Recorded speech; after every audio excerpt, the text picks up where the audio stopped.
Oke, assalamualaikum warahmatullahi wabarakatuh. Waalaikumsalam warahmatullahi wabarakatuh. Oke, alhamdulillah rabbil alamin. Bersyukur kita kepada Allah Subhanahu wa taala karena berkat rahmat dan karunia Allah kita bisa bertemu pada siang hari ini ya. Oke, saudara semuanya, hari ini kita akan laksanakan layanan bimbingan klasikal dengan topik peluang kerja terbaru untuk mahasiswa program studi bimbingan dan konseling. Oke, sebelum kita mulai, ya marilah kita berdoa terlebih dahulu menurut agama dan kepercayaan masing-masing. Berdoa mulai.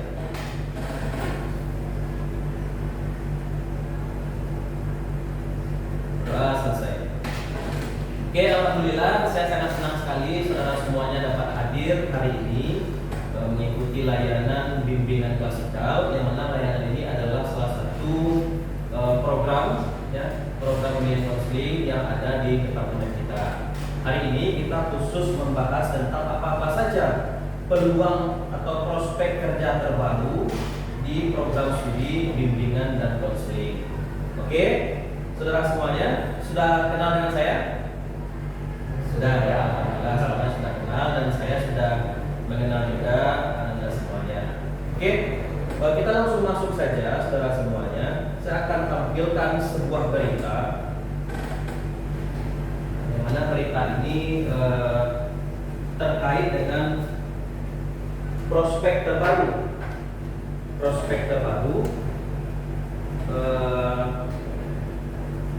kuliah di program studi bimbingan konseling. Nanti silakan Anda analisis ya.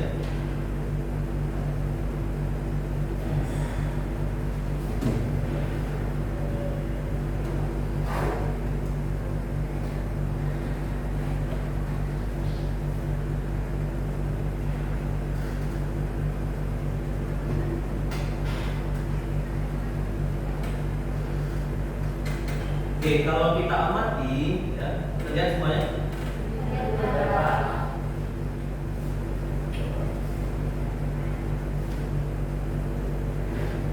Oke, kalau kita amati di berita ini ada beberapa prospek ya.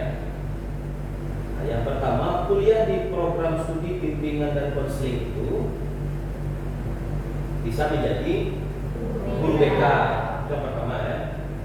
Yang kedua, konselor pendidikan. Yang ketiga, konsultan pengembangan SDM. Yang keempat, konsultan pendidikan. Yang kelima, hipnoterapis. Anda tahu hipnoterapis? Ada yang tahu hipnoterapis itu apa? Oke, hipnoterapis itu adalah orang yang melakukan teknik hipnoterapi.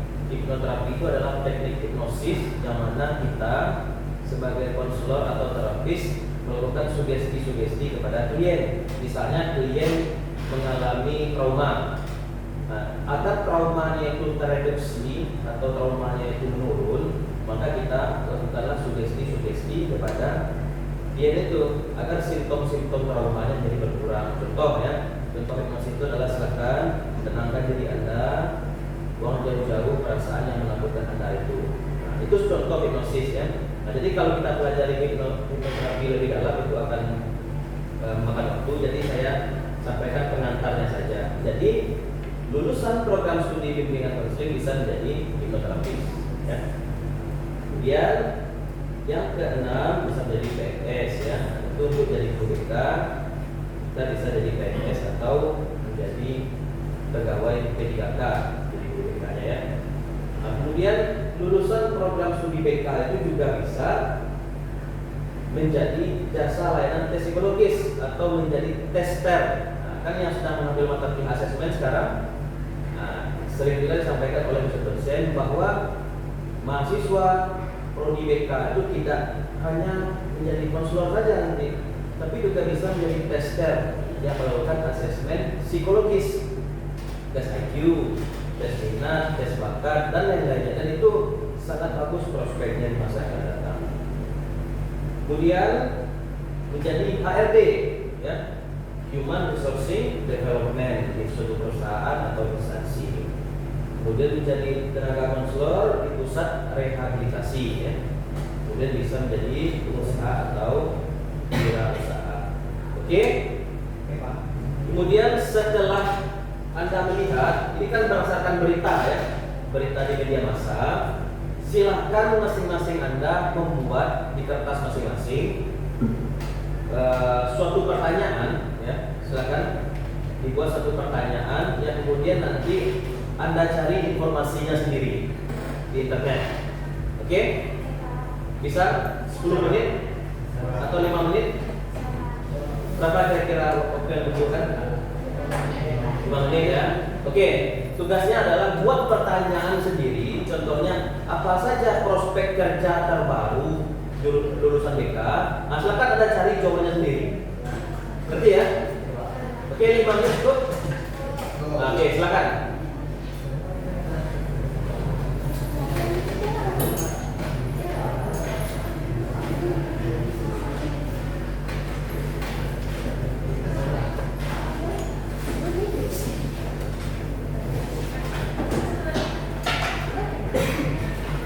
Oke, silakan.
Buat satu pertanyaan dan langsung Anda cari jawabannya gitu ya.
Oke, siapa yang mau menjelaskan apa yang menjadi pertanyaannya?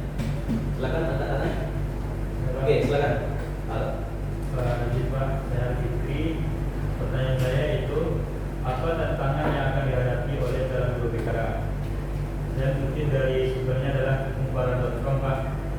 Ada beberapa tantangan yang perlu dihadapi atau yang perlu disiapkan.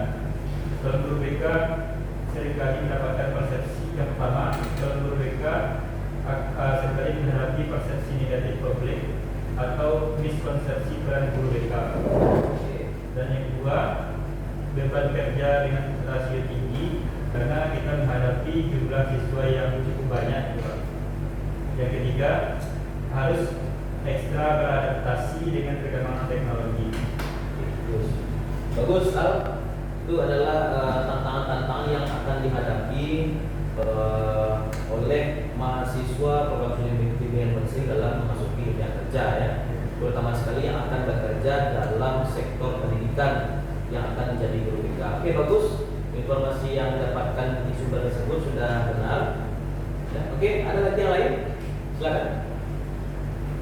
Oke, silakan.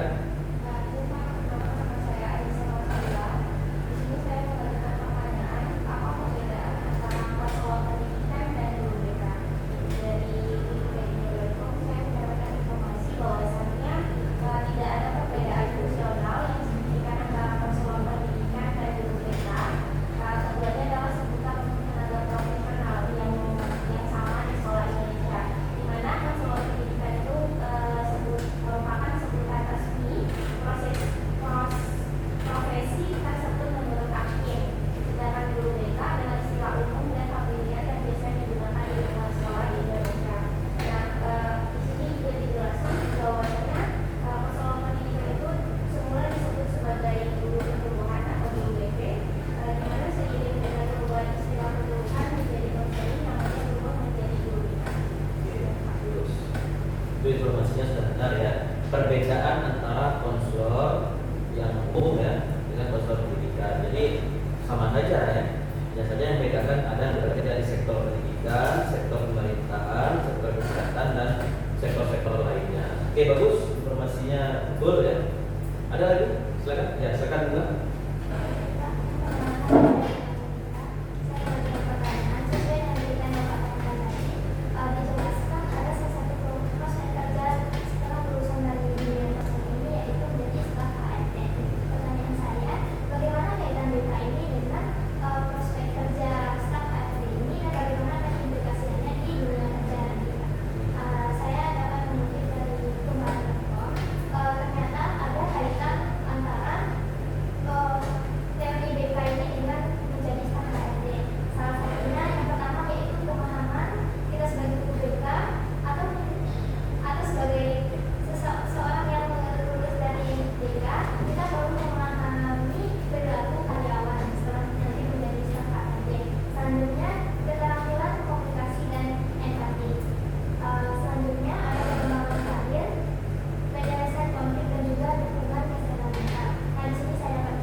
Oke, bagus sekali, Bunga. Jadi apa hubungannya pekerjaan HRD atau kita kenal juga dengan Human Resourcing Development dengan jurusan BK atau program studi BK tempat Anda sekarang kuliah, ya. Jadi tugas HRD itu di suatu instansi pemerintahan atau perusahaan adalah untuk mengelola sumber daya manusia yang ada di sana, termasuk karyawan, ya, termasuk menerima karyawan baru. Tentunya untuk menerima karyawan kita harus punya kemampuan asesmen yang bagus, ya kan? Nah, Anda semua sudah belajar di program studi BK itu tentang asesmen tes dan tes. Nah, asesmen tes kita bisa melihat atau mengasesmen dengan wawancara, dengan observasi, ditambah lagi dengan mata kuliah dasar-dasar komunikasi komunikasi, Anda bisa melihat bagaimana komunikasi verbal dan non-verbal seorang. Bisa kita melihat studi dokumentasinya, ya, dokumen-dokumen record dia selama berkarir, itu bisa dilihat oleh HRD untuk menyeleksi karyawan. Nah, itu kan kita pelajari semuanya di jurusan BK ya, mulai dari studi dokumentasi, apalagi ada namanya autobiografi, belajar kan, Pak? Nah, itu semuanya ya, termasuk tes IQ, tes kepribadian dan sebagainya itu bermanfaat sekali kalau seandainya Anda berkarir nanti menjadi HRD. Dalam menyeleksi karyawan itu semuanya terpakai. Ada datang calon karyawan gitu ya, yang akan Anda seleksi. Anda asesmen lah, bagaimana selama ini, ya, lihat dokumen-dokumennya, mana aja dia pernah bekerja. Itu kan bagian dari studi dokumentasi. Nah, kemudian Anda mengamatinya, observasi selama wawancara itu dia berhubung atau gimana. Anda kan lihat komunikasi non-verbalnya. Kalau dia orang penakut, Anda bisa dia diletakkan di bagian humas atau bagian marketing, ya kan? Nah, kalau dia misalnya orang yang bagus komunikasinya, ya, penampilnya bagus, Anda letakkan dia di divisi humas, divisi marketing. Nah, itu kan bagian dari ilmu-ilmu kita pelajari di program studi BK. Itu yang katakan tadi, itu kaitannya, termasuk nanti mengelola SDM yang dari dalamnya. Nah, SDM itu di dalam suatu instansi perusahaan kan tidak selalu stagnan, ada dinamika yang terjadi. Kadang-kadang mereka saling tak enakan satu sama lain, kadang-kadang ada karyawan yang bermasalah, sehingga kita sebagai HRD juga bisa sebagai konselor langsung. Ya, kita bisa memfasilitasi karyawan-karyawan itu yang sekiranya menghambat mereka kerja optimal. Ya, karena mereka bermasalah di rumah tidak optimal lagi di tempat kerja. Nanti bisa kita bantu sehingga mereka bisa produktif lagi. Oke, bagus. Nah, ya. Jadi informasi-informasi yang sudah Anda dapatkan tadi, ya, saya nilai itu sudah bagus, sudah valid dan bisa Anda gunakan sebagai bekal Anda dalam mempersiapkan diri untuk berkarir di masa depan. Oke, saudara semuanya, saya akan sampaikan juga ya beberapa hal penting terkait dengan prospek kerja terbaru kuliah di prodi bimbingan dan konseling, ya. Oke, kalau kita lihat tren pasar kerja saat ini, kalau kita lihat di sektor pendidikan sekarang kan banyak problem yang terjadi, terutama sekali terkait dengan bullying, ya. Kalau kita lihat fenomena sekarang, banyak siswa yang melakukan hal-hal berbahaya seperti self-harm, self-injury, bunuh diri, bahkan disebabkan oleh bullying. Atau bisa jadi hal lain, tapi terkait dengan kondisi psikologisnya tak kondusif, karena ada yang berkecambuk dalam dirinya, sehingga mereka melakukan hal yang berbahaya yang tidak mereka pikirkan. Ya, menyakiti diri itu kan tidak mereka pikirkan secara jauh ke depan apa dampaknya. Mereka bunuh diri itu kan tidak mereka pikirkan, ada dalam pintas saja. Sehingga melihat fenomena itu yang terjadi di sektor pendidikan, ya, prospek kerja guru BK ke depannya akan bertambah banyak karena fenomena ini semakin bahaya kalau kita lihatnya. Nah, apalagi di lingkungan kerja. Nah, stres kerja akan meningkat sekarang karena ada perkembangan teknologi. Anda bayangkan, ya, bayangkan saja sistem otomasi sekarang sudah banyak menggantikan orang. Sekarang untuk memproduksi kopi contohnya, dulu membutuhkan 10 orang. Sekarang karena ada mesin, 1-2 orang aja sudah cukup. Nah, kemudian dulu ada profesi namanya copy editing, ya, penyunting naskah buku. Mungkin Anda pernah tahu ya. Jadi kalau kita membuat buku, kita kirim penerbit, ada orang-orang yang menata letaknya itu, ya, yang menyusun tata letak. Sekarang tidak terpakai lagi. Kenapa? Karena sudah ada teknologi artificial intelligence yang secara otomatis sudah melayout buku itu dengan baik. Nah, sehingga apa? Sehingga orang-orang yang banyak yang tidak terberdayakan lagi sudah digantikan oleh sistem otomasi, sudah tergantikan oleh AI. Nah, ditambah lagi, ya, dalam dunia kerja sekarang tekanan kerja bertambah tinggi, ya, karena tuntutan pasar yang tinggi dan dinamika kerja yang semakin tidak terkendali sehingga banyak stres karyawan itu. Mungkin Anda pernah jalan-jalan ke bank ya. Kalau Anda lihat teller bank itu, ya dia bekerja dengan sangat dalam tekanan yang tinggi. Apalagi customer service itu, dia melayani customer itu ya hampir bahkan sampai malam pun masih melayani. Nah, dengan fluktuasi kerja yang seperti itu, dengan tekanan kerja seperti itu, maka karyawan rentan mengalami stres kerja. Maka konselor juga berpeluang di sana. Oke ya, itu tren pasar kerja prodi kita sekarang. Jadi Anda semua, saudara-saudara semua, jangan hanya berpikir kita lulus nanti hanya bekerja di sektor pendidikan saja, dan hanya jadi guru BK. Bahkan sekarang di beberapa rumah sakit sudah ada poliklinik jiwa. Itu di poliklinik jiwa sudah ada konselor. Tidak hanya psikiater, psikolog saja, sudah ada konselor. Jadi manfaatkanlah peluang-peluang itu setelah Anda lulus. Jadi jangan hanya terpaku jadi PNS, jadi GK, PG saja. Banyak peluang-peluang yang sedang terbuka sekarang. Ya. Nah, ini peluang karir ya, ada sebagai tempat peluang karir yang bisa Anda rencanakan. Nah, kemudian apa keterampilan yang harus kita siapkan? Nah, tadi kan kita sudah lihat banyak peluang karir lulusan BK itu ya, jadi ART, menjadi terapis, jadi konselor di rumah sakit dan di berbagai tempat, jadi guru BK apalagi.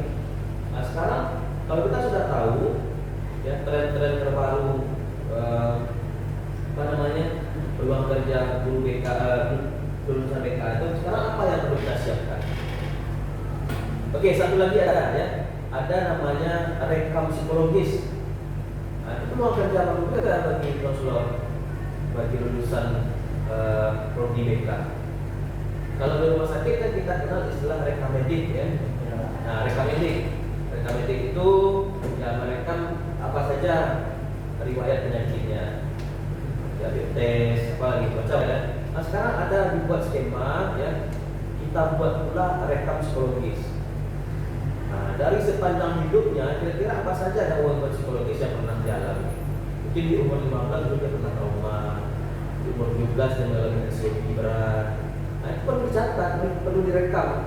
Misalnya ketika umur 25 tahun nanti dia mengalami stres misalnya, konselor bisa cek rekam psikologis. Oh, ternyata riwayatnya seperti ini dulu ya, pernah trauma, pernah anxiety, pernah bahas, sehingga bisa diberikan layanan yang sesuai dengan rekam psikologisnya itu. Sama hanya dengan rekam medis ya. Oh, ternyata di umur 20 dia terkena diabetes dulu. Kemudian di umur 30 dia udah buka asam urat. Nah, sehingga dokter kan meresepkan obat, hati-hati ya. Oh, pernah kena asam urat, oh pernah kena ini, jangan dikasih analgesik, jangan dikasih obat ini karena sudah ada pernah sebelumnya. Itu juga konselor. Kalau sudah ada pernah kena trauma, jangan diberikan stimulus-stimulus yang mancing traumanya dulu.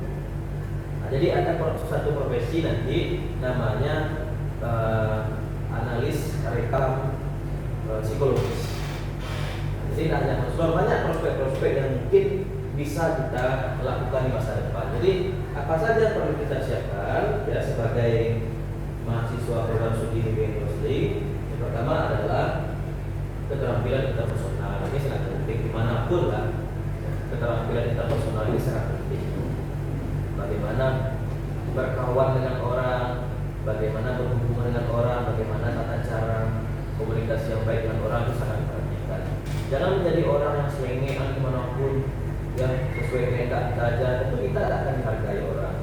Ya, jadilah orang yang elegan, penampilan bagus, rapi, ya, kemudian berbahasa yang bagus, yang santun. Itu kunci pertama. Nah, kemudian yang kedua, selain kita bagus komunikasi, penampilan, pengetahuan juga bagus. Jangan hanya penampilan yang bagus, sudah rapi, tata bahasanya bagus, tapi kosong semuanya. Nah, kan nggak boleh juga. Nah, jadi Anda harus punya pengetahuan, Anda harus menjadi orang yang smart. Ditanya apapun Anda bisa jawab. Ditanya tentang apapun Anda nyambung. Itu ya. Jangan jadi orang yang nggak tahu apapun, tanya nggak tahu Pak. Oh, nantilah saya cari dulu, nantilah saya konfirmasi dulu, nantilah saya cari tahu dulu. Jangan seperti itu kita. Tapi kita harus punya wawasan. Apapun yang ditanya kita bisa jawab, kita bisa nyambung.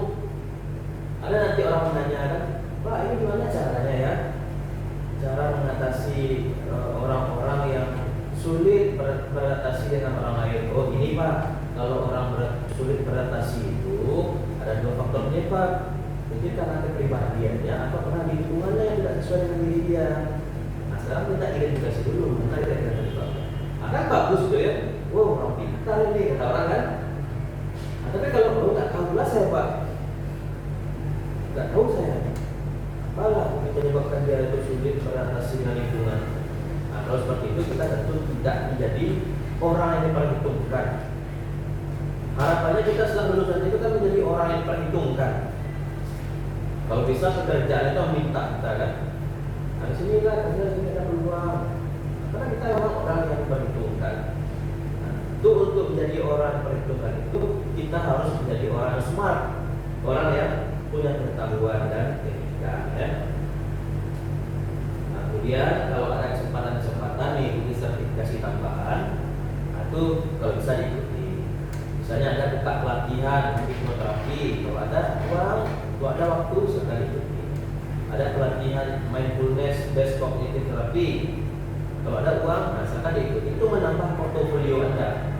Sehingga ketika masuk dunia kerja Anda sudah punya segudang portofolio yang akan Anda tunjukkan. Nah saya sering bilang itu ke mahasiswa, apapun posting lah ya, posting lah di media sosial Anda, pencapaian Anda. Mana tahu apa yang Anda posting sekarang di tahun 2025 ini akan sampai ke meja HRD 3 tahun atau 4 tahun lagi. Iya kan? Anda lomba menang lomba ITQ, mana tahu itu yang dipertimbangkan HRD. Ya? Anda pernah menang lomba debat, Anda posting, ya? Kan kita melamar pekerjaan melampirkan medsos ya, medsos yang bisa dilihat, itu penting itu. Jadi medsos yang kita kirim di di CV itu bukan hanya untuk ngisi-ngisi aja, tapi HRD atau pihak yang menyeleksi itu melihat kita bagaimana kualitas orang ini, postingannya baik-baik atau apa. Misalnya kalau posting yang aneh-aneh itu tentu kita diragukan ya, kok gini ya berarti ya, itu kita tidak akan pertimbangkan. Nah, tapi coba aku ngomong itu aktif ya kita jadi mahasiswa ya, mana itu punya HRD itu. Teman-teman saya banyak yang di Bank Nagari itu yang mereka lihat, ya. HRD Bank Nagari itu yang mereka lihat ternyata. Lihatnya medsos, lihat IG-nya. Oh, nggak bagus dia ini, salah. Itu ya saudara-saudara semuanya. Jadi itulah peluang-peluang kerja terbaru yang bisa Anda siapkan ya. Anda kan sudah lihat apa saja peluang-peluang kerja terbaru untuk lulusan prodi BK dan apa saja yang perlu dipersiapkan. Oke? Ada pertanyaan sejauh ini? Tidak? Oke, kalau tidak kita cukupkan layanan kita hari ini dengan mengucapkan alhamdulillah. Oke, kita tutup. Assalamualaikum warahmatullahi wabarakatuh. Waalaikumsalam warahmatullahi wabarakatuh.